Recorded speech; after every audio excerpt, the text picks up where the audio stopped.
የምድራችን ሁኔታ ያለንበት ሁኔታ በምንም አይነት የመለወጥ እድል ያለው አይመስልም። በተሳሳተ መንገድ በጫካ ያሉ ወጣቶቻችን ወደ ልባቸውና ወደ ትምህርት ገበታ ተመልሰው በእውቀትና በማስተዋል የነገይቱን ኢትዮጵያ እንዲገነቡ ከቅዠት ዓለም ወጥተው ጤናማ የህብረተሰብ ክፍል እንዲሆኑ ልመናችን ከአደራ ጋር ነው። እንዲሁም በባዕድ ምድር ያሉ ምሁሮቻችን ለእናት አገራቸው የሰላም እንጂ ለጥፋት ምክንያት እንዳይሆኑ የክፋት ፕሮፓጋንዳን በማቆም ቢያንስ ዝም ብሉ ለህዝባችን እንደ ባለውለታዎች ይቆጠራሉ። እነርሱም ሆኑ ልጆቻቸው ለጦርነት ፍርሃት የተጋለጡ ስላልሆኑ ለሌሎች ግራና ቀኛቸው ለማያውቁ ለማያይሙ ለኢትዮጵያ ህዝብ እዚህ በውጭ ሀገር የተደላደለ ኑሮ እየኖሩ ህሊና እንደሌላቸው የቅዠት ስለፈልፉ እንዴት እንደማያፍሩ አይገባኝም። እንዲሁ ቆም ብለን ብናስብ ልዩነታችንን በንግግርና በምክክር ለመፍታት አቅም ሆነ እውቀት እንዴት አጣን? ለዘመናት በከፍተኛ ተቋሞች የቀሰምናቸው ትምህርቶች ያተረምነው እውቀት ዛሬ ካልተጠቀምን ለመቼ ነው? አሁንም የኛ ብሔራዊ ጠላት በሆነው በድህነት፣ በመሃይምነት፣ በጎሰኝነት፣ በቅናት፣ በምቀኝነት ላይ ታጥቀን በቁርጠኝነት እንድንነሳ ትምህርታችንን በስራ እንድንተረጉም ለጤናማ አካሄድ ወይም እድገት እንድናውል አደራ እላለሁ። ዛሬ የኢትዮጵያ ልዕልና የተረጋገጠ ቢሆንም በውስጡ ያለው የድንጋይ ዘመን ይመስል መገፋፋቱ፣ ግርግሩ፣ ጎሰኝነቱ፣ መናናቁ፣ ዘመን አመጣሽ የክልል ፖለቲካው አሁንም ለወደፊትም ለምድሪቷ ነቀርሳ እንደሚሆን ምንም ጥያቄ የለውም።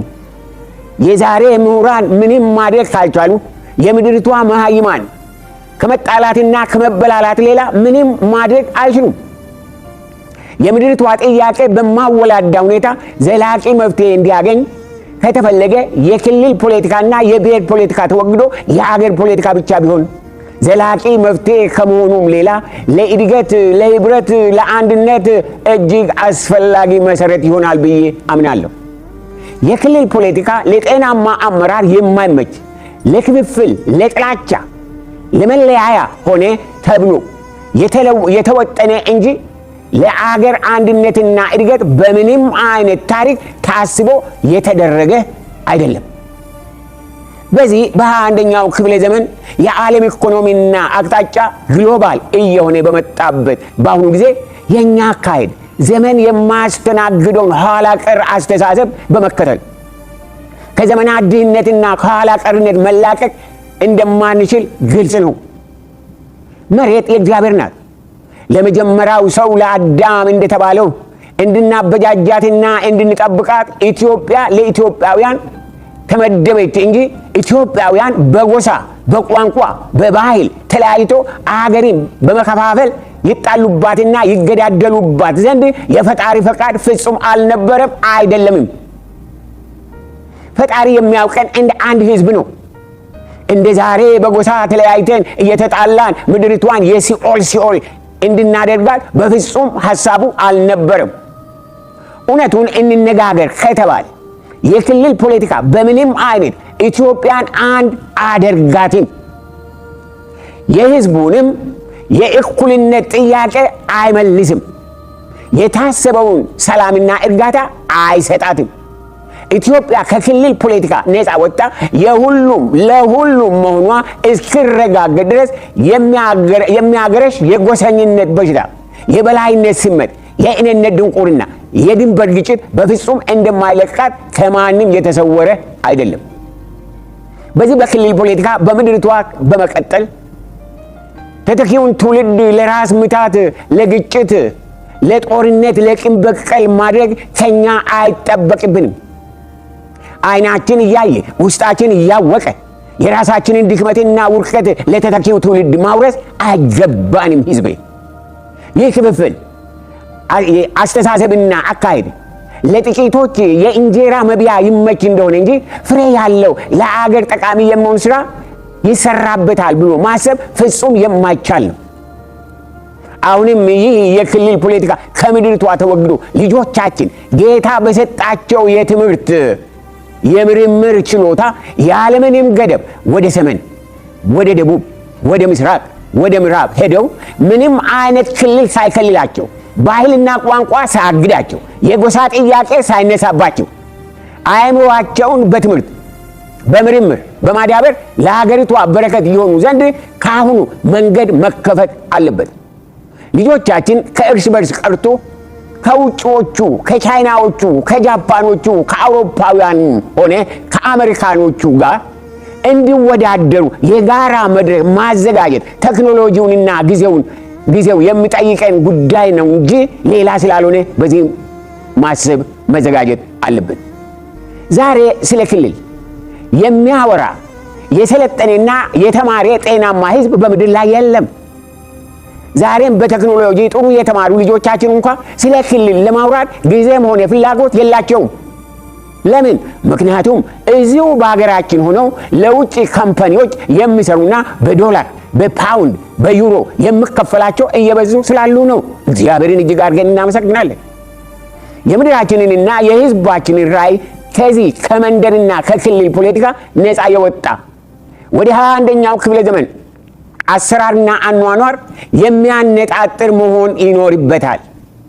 ይህ ግን በስራ በሕግ በአመራር እስኪረጋገጥ ድረስ የምድሪቷ ጉስቁልናና ግጭት፣ ድህነት በፍጹም መፍትሄ የሚያገኝ አይደለም። ዛሬ ለሕዝባችን ሆነ ለልጆቿ ለወደፊት በአንድነት የመኖር የመስራት የመከበርና የመበልጸግ ዘመን እየመጣላት ነው። የኢትዮጵያ መንግስት ሆነ የኢትዮጵያ ፓርላማ ኢትዮጵያን ከክልል እስራት ነፃ የማውጣት ኃላፊነት አለባቸው። አደራ ብለን እንለምናቸዋለን። ሁላችን ማስተዋል የሚገባን ኢትዮጵያ በእውነት የምትታረቀውና ሰላም የሚኖራት የክልል ጭቅጭቅ ሲቀርና የምድሪቷ ኃይል ጉልበትና ራዕይ አንድ ሆኖ ህብረተሰቡ ለአንድ ዓላማ ሲሰለፍና ከልቡ ሲሰራ ነው። ኢትዮጵያን የሚያምርባት የምንከፋፍላት ሳትሆን የምንከባከባት የፈጣሪ ስጦታ እንደሆነች ስንረዳና ስንኖርላት ነው። በአንድነት ሆነን የምድሪቷን ጉስቁልና፣ ጥላቻ፣ ከንቱ ፉከራ ከድንቁርና አካሄድ መዋጀት ጊዜው አሁን ነው። እኛ ኢትዮጵያውያን በምንም አይነት ተአምር ለሌሎች ወንድሞቻችን ጠላት መሆን የለብንም። የኔ ክልል እየተባለ ማንም ኢትዮጵያዊ በሌላ መጠላት መሰደድ የለበትም። ይህ አሳፋሪ ነውና ውድ የኢትዮጵያ ሕዝብ ያለፈው የጨለማ የድንቁርና የጭቆና የስግብግብነት ዘመን በዚህ ላይ ያብቃ። እንዲሁም የመለያየት የቂም በቀል የጠበኞች ከነወሬው ከምድሪቷ ይወገድ። የጥል የንቀት የክፋት የቂም በቀል ጦርነትም ያብቃ። የዋሁ ሕዝብ አይሰቃይ፣ አይራብ፣ አይንከራተት፣ አይሰደድ፣ አይፈናቀል፣ አይዘረፍ። ሰላምና ብልጽግና በታማኝነት በግልጽነት በመያያዝ በትጋት በስራ በመቀባበል በመደጋገፍ የሚመጣ እንጂ ወረኞች ቁጭ ብለው በሚያራግቡት ቅዠት አይደለም። ለመሆኑ የእኛን የኢትዮጵያውያንን ሆነ የሰብአዊ ፍጥረት ችግር እንዴት እንረዳለን? መፍትሄውስ ምን ይሆናል እንላለን? ሰው ኃጢአት ሰርቶ ከፈጣሪው ከተለየ በኋላ በእግዚአብሔር ምሪት ሳይሆን በራሱ መንገድ፣ በራሱ ምርጫ፣ በራሱ ስህተት መጓዝ ጀመረ። ነገር ግን ሰውን የፈጠረና እጅግ የሚወደው እግዚአብሔር ወደ ገዛ ሐሳቡና መንገዱ ይመልሰው ዘንድ አንድያ ልጁን የመመለሻ መንገድ አድርጎ ወደ ዓለም ላከው።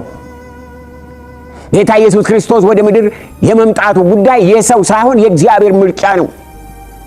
እርሱ መጥቶ እኔ መንገድ፣ እውነት፣ ሕይወትም ነኝ አለ። ምን ማለቱ ነው? ልብ አድርጉ። ምን ማለቱ ነው? መንገዱን ያየ እውነቱን የሚያውቅ ሕይወትን የሚሰጥ እርሱ ብቻ መሆኑን ማረጋገጡ ነው። መንገዱን ያየ እውነቱን የሚያውቅ ሕይወትን የሚሰጥ እርሱ ብቻ መሆኑን ማረጋገጡ ነው። ልብናል። ስለሆነም ጌታ ኢየሱስ ክርስቶስን መምረጥ፣ መስማት፣ መታዘዝ፣ መከተል፣ እግዚአብሔርን መከተል ወደ ጤናማ ሕይወትና መንገድ መመለስ ነው። ነገር ግን እርሱ የማንሰማ ከሆነና በራሳችን ምርጫ የምንሄድ ከሆነ ነገር ሁሉ እንደ ዛሬው ግራ የሚያጋባ የሚያስጨንቅ ትርምዝምዙ የወጣ የሚያበጣብጥ እንደሆነ ይቀጥላል ማለት ነው። ሆኖም ያለንበት ሁኔታ 100% እንዲለወጥ በሁሉ ነገራችን ለመፈወስ ከፈለግን በአማራ፣ በኦሮሞ፣ በትግራይ መንገድ ሳይሆን እርቅ፣ ሰላም፣ ህብረት፣ መያያዝ በእግዚአብሔር መንገድ መምጣት ይኖርበታል። አሁንም የኢትዮጵያ ህዝብ በራሱ መንገድ ሳይሆን በእግዚአብሔር መንገድ መታረቅ፣ ይቅር መባባልና መፈታት አለበት።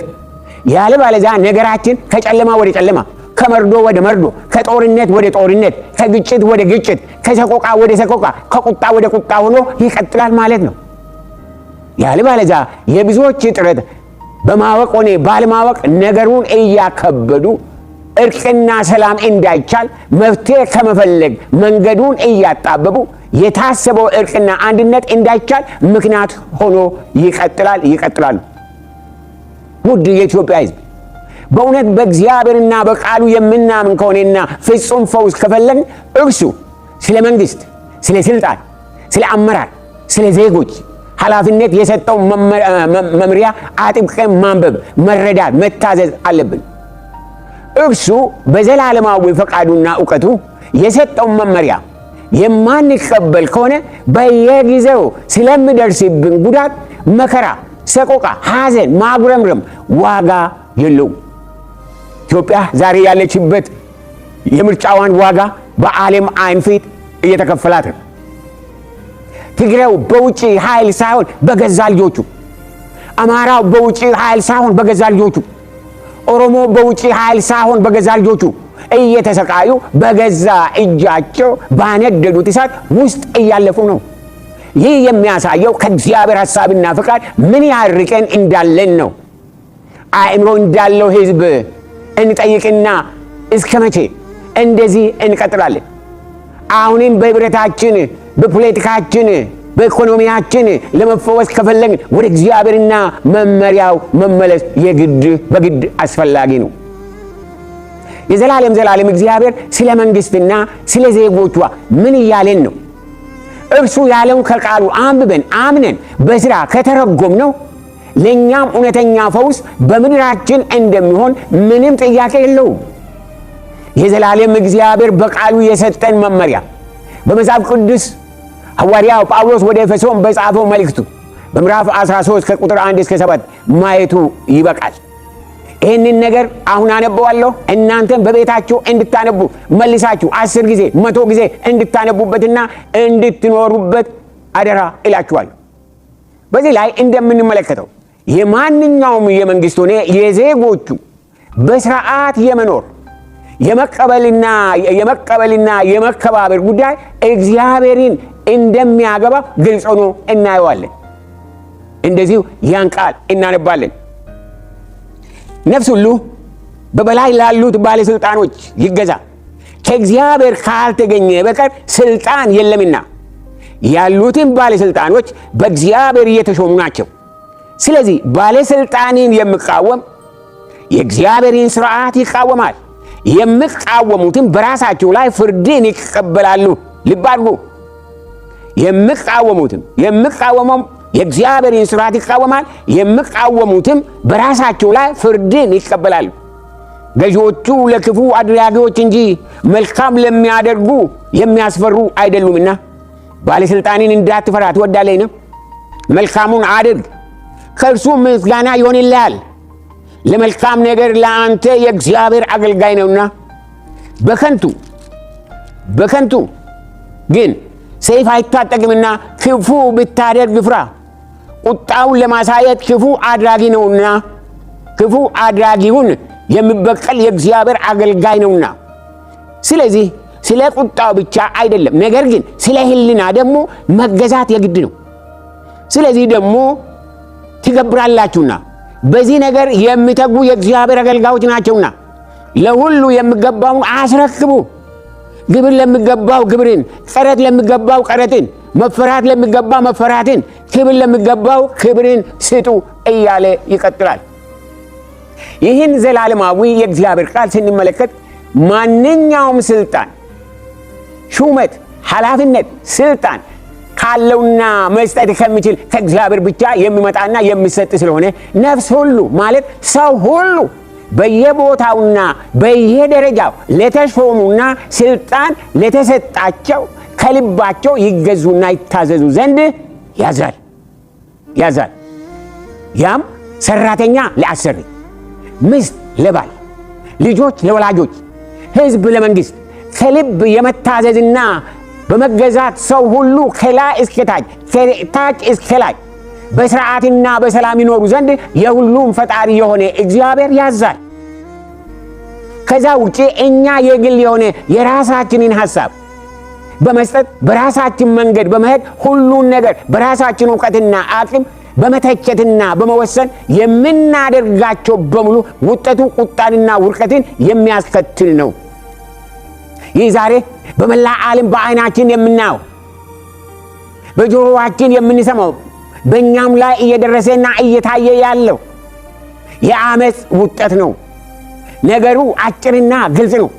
ሁላችን በስልጣን ስር ነንና ፈጣሪ ባስቀመጠን ቦታ በሰጠን ኃላፊነት በታማኝነትና በምስጋና እንድንታዘዝና እንድናዝም ዘንድ ነው።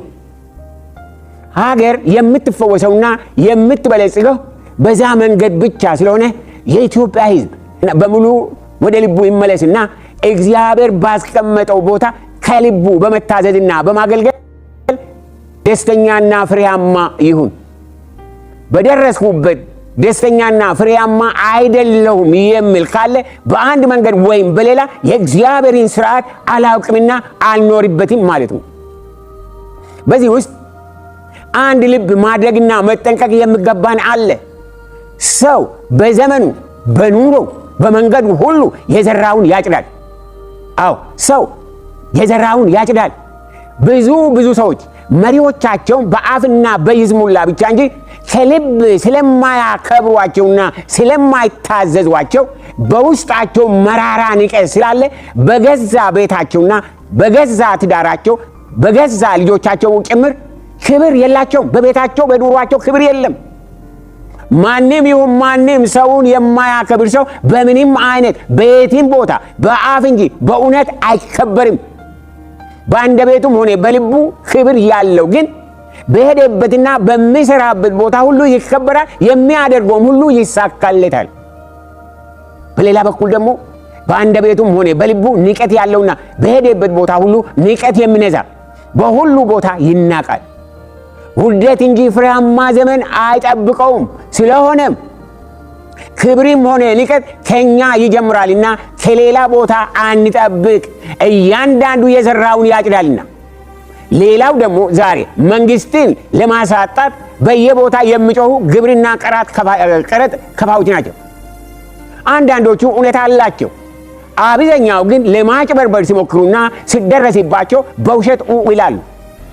የእግዚአብሔር ቃል ግብር ለሚገባው ግብርን፣ ቀረጥ ለሚገባው ቀረጥን፣ መፈራት ለሚገባ መፈራትን፣ ክብር ለሚገባው ክብርን ስጡ እያለ ይቀጥላል። በዚህ ላይ በእውነት የሚበደሉና መሰማት ያለባቸው በታማኝነት የሚጠበቅባቸውን የሚከፍሉና በጉቦኞች አስከፋዎች ሲጠቁና ጫና የሚበዛባቸው ናቸው። ብዙዎቹ ታማኞች እየተሰቃዩ ነው። ለምን? ጉቦ ፈላጊዎች፣ ጥቅም ፈላጊዎች እያስጨነቋቸው ስለሆነ። በዚህ ላይ መንግስት ቀራጮችን በጥብቅ መከታተል፣ የታማኞችን ግብር ከፋዎች አቤቱታ መስማት፣ ጉቦ ፍለጋ በውሸት ዘራፍ የሚሉትን አድኖ መቅጣት ኃላፊነቱ ነው። በዚህ ላይ ሁላችን የሚጠበቅብንን በስርዓት እናድርገው ዘንድ መንግስትም ህዝብም ተያይዘንና ተባብረን መስራት ይኖርብናል።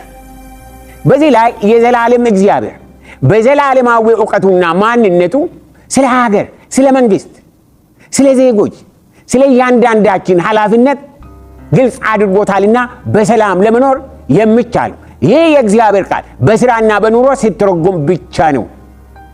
ብዙዎች አቅማቸውም ሆነ ማንነታቸውን የማያውቁ እግዚአብሔርን ከመታዘዝ እግዚአብሔርን ማዘዝ፣ መተቸት፣ ማውቀስ ይቃጣቸዋል። በምድር ሆነ በህብረተሰብ ላይ የሰይጣን አሰራር የሚገለጠው በእነዚህ በተቾቹ በእግዚአብሔርና በስርዓቱ ላይ በማሳመጽ የሰይጣን ስራ ይገለጣል። መሪዎችን መሳደብ፣ ማንቋሸሽ፣ የእግዚአብሔር ቃል ረግጠው የማይጸጸቱ ክርስቲያኖች እጅግ የሚያሳዝኑ በራሳቸው ስልጣን በፈጣሪ ላይ አፋቸውን ሲከፍቱ እጅግ ያሳዝናል። ለነገ አይሉም በወንድማቸው ላይ ሲናገሩ ያሳዝናል። እነዚህ ሰዎች ህይወታቸውን ብትመለከቱ ህይወታቸው ባዶ ነው። እስከ ዛሬ ባለስልጣኖችን የሚሳደቡ በኑሯቸው ሆነ በኃላፊነታቸው ፍሬያማ ሆኖ ጤናማና ሰላማዊ ህይወት ያላቸውን ሰዎች አላየሁም። እኔ በአንድ መንገድ ወይም በሌላ ኑሯቸው የተናጋ ነው። ይህ የሚሆነው እግዚአብሔርን ከማሳዘናቸው የተነሳ እንደሆነ ግን አይገባቸውም። እግዚአብሔርን ከማሳዘን መሪዎቻችንን ከማሳዘን እንመለስ፣ እናቁም። ውድ የኢትዮጵያ ሕዝብ እንደ እግዚአብሔር ቃል እግዚአብሔርንና መንግስትን መታዘዝ ውጤቱ እጅግ ያማረ ነው። የመታዘዝ ውጤት ሲኖር የሰላም፣ የጤና፣ የበረከት፣ የእድገት፣ የብልጽግና ፍሬ በዓይናችን እናየዋለን። ያልበለዚያ እንደዚህ ስናየው በምድራችን ላይ ያለው መገፋፋቱ፣ መጠላላቱ፣ መለያየቱ፣ መገዳደሉ ለምንድን ነው እንል ይሆናል። እውነቱ ግን የዘላለም እግዚአብሔር ያልመረጠው አይመረጥም፣ ያልሾመው አይሾምም፣ ያላከበረው አይከበርም። አማራ ሆነ ትግሬ፣ ኦሮሞ ሆነ ሌላ በእግዚአብሔር ዓይን ምንም ልዩነት የለውም። እግዚአብሔር ለዓላማው ሰውን እንጂ ጎሳን አይመርጥም። እርሱ ጉልበት፣ ማስተዋል፣ ጸጋ፣ ሞገስ ያለውን ደስ ያሰኘውን ያስነሳዋል፣ ይሾመዋል፣ ይጠቀምበታል። ጸጥ ብለን ለእግዚአብሔር መገዛት፣ በእርሱ መመሪያ መሄድ ለራሳችንም ሆነ ለተተኪው ትውልድ ትልቅ ዋጋ ያለው እግዚአብሔርን መስማትና መከተል ነውና እንጠንቀቅ። ሕዝቤ አንድ መረዳት ያለብን ግን አለ። ተሹመን አልተሾምን፣ ታውቀን አልታወቅ ለሕዝባችን አስተዋጽኦ የምናደርግባቸው መንገዶች እጅግ ብዙ ናቸው። ምን ማለት ነው? ብንሾም ባንሾም፣ ብንታወቅ ባንታወቅ ለሀገር ጠቃሚዎች ነን ማለት ነው። ዝም ብለን ከማውራትና ሌሎችን ከመመረዝ መልካሙን ለማሰብና ለማድረግ እድሉ አለንና ከከንቱ ጥላቻና ጠላትነት እንውጣ። ለእግዚአብሔር ክብር እንኑር። በእውነትም ከልባችን ወደ እርሱ እንመለስ። የሰራዊት ጌታ እግዚአብሔር ይርዳንና የዘመናት ጥያቄያችን ይመለስ። የዘመናት በደላችን ይሰረዝ። የዘመናት ቁጣችን ይብረድ። የዘመናት ቂም በቀላችን ይወገድ። የዘመናት እንቆቅልሻችን ይፈታ። የዘመናት እንባችን ይታበስ። የዘመናት ቁስላችን ይፈወስ። የዘመናት ጸሎታችን ይመለስ። በጌታ በኢየሱስ ክርስቶስ ስም በእርሱ የምንዳሰስበት ነፃ የምንወጣበት ዘመን ያድርግልን። እግዚአብሔር ዘመናችሁን፣ ሕይወታችሁን ይባርክ። የሰማነውን ነገር ለሕይወታችን፣ ለምድራችን፣ ለፈውሳችን ያድርገው። እግዚአብሔር ይባርካችሁ። እግዚአብሔር ይባርከን። በእግዚአብሔር አብ፣ በእግዚአብሔር ወልድ፣ በእግዚአብሔር መንፈስ ቅዱስ አንድ አምላክ እጅግ እጅግ እወዳችኋለሁ። ጌታ ይባርካችሁ።